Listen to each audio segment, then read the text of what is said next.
in Britain. I'm a crocodile specialist. I come from the Northern Territory of Australia, and I've been working on crocodiles for nearly 20 years.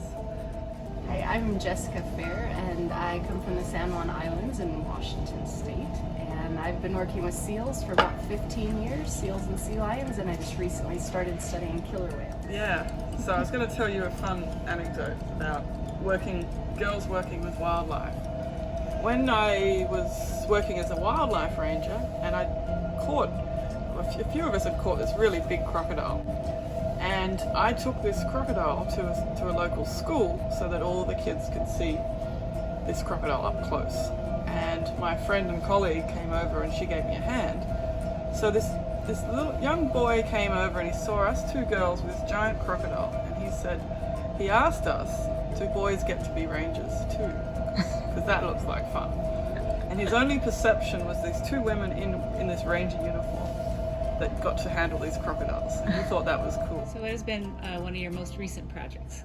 I work with the critically endangered southern resident killer whales in Washington State, and we fly drones over the killer whales and measure them from the air so that we can do health assessment to see if they're declining.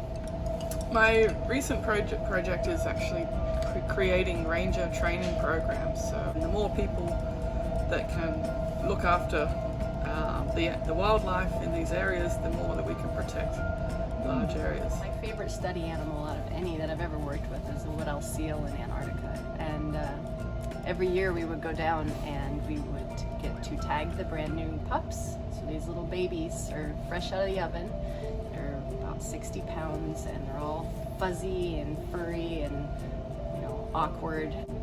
It's the only animal I've ever worked with where you didn't have to restrain them, or they were just very sweet. It's definitely one of the coolest experiences to interact with an animal that doesn't seem afraid of you or scared by what you're doing. If anyone would like to become a naturalist or a ranger or a researcher with wildlife, what suggestions would you give?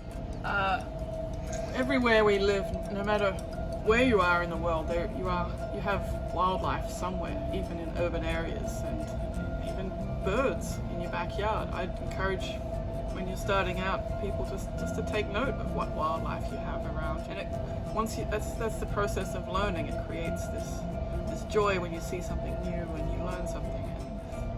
Jess, what have you done to teach your daughter about some of your experiences?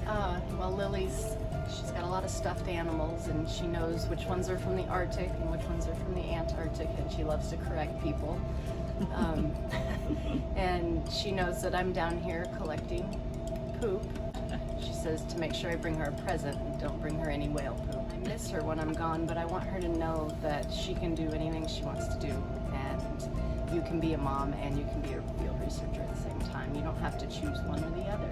So hopefully she grows up understanding that, and then if she wants to go do something that's big and bold and brave, she'll not be afraid to do it.